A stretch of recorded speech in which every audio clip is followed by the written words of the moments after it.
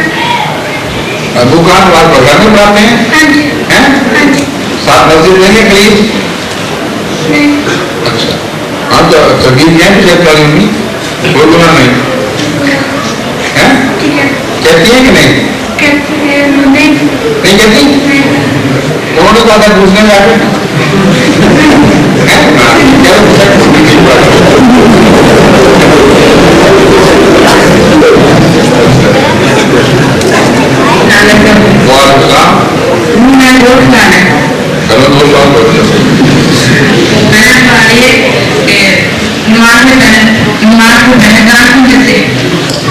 اذان اس لیے کہ لوگوں کو پتہ چلے کہ نماز کا وقت ہو گیا ہے اور اکٹھے ہو جائے کریں. ہر جگہ دنیا میں گھڑیاں نہیں ہیں. پہلے زمانے میں تو بالکل ہی نہیں ہوتی تھی، مگر وہ سورج دیکھ کر اندازے لگایا کرتے تھے. بعض دفعہ بادل ہو جاتے نہیں پتہ چلتا. تو ہر کام آدمی اپنے کام میں مصروف اذان کی آواز سن کر وہ مسجد پہ آ جایا کرتا تھا، آسانی پیدا ہو جاتی. اور آج کل کے زمانے میں گھڑیاں تو ہیں لیکن ہر ملک کے حساب جو ہیں وہ ایک طرح کی تہذیب، ان کی ایک طرح کی ترقی نہیں ہے.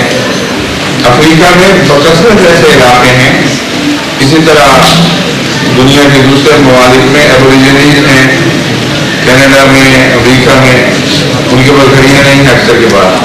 اگر وہ مسلمان ہوں تو تکبیر کہنی پڑے گی، نہ اذان کہنی پڑے گی تاکہ ارد گرد ان کی آواز آئے اور اس کی خاطر لوگ اکٹھے ہو جائیں، اس کو سن کر لوگ اکٹھے ہو جائیں.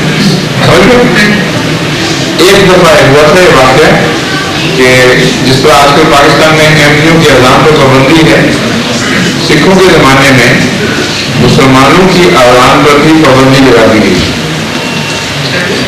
یعنی غیر اہلی مسلمانوں کے اوپر بھی یہ وقت گزر چکا ہے، پھر بھی نصیحت نہیں ہوئی.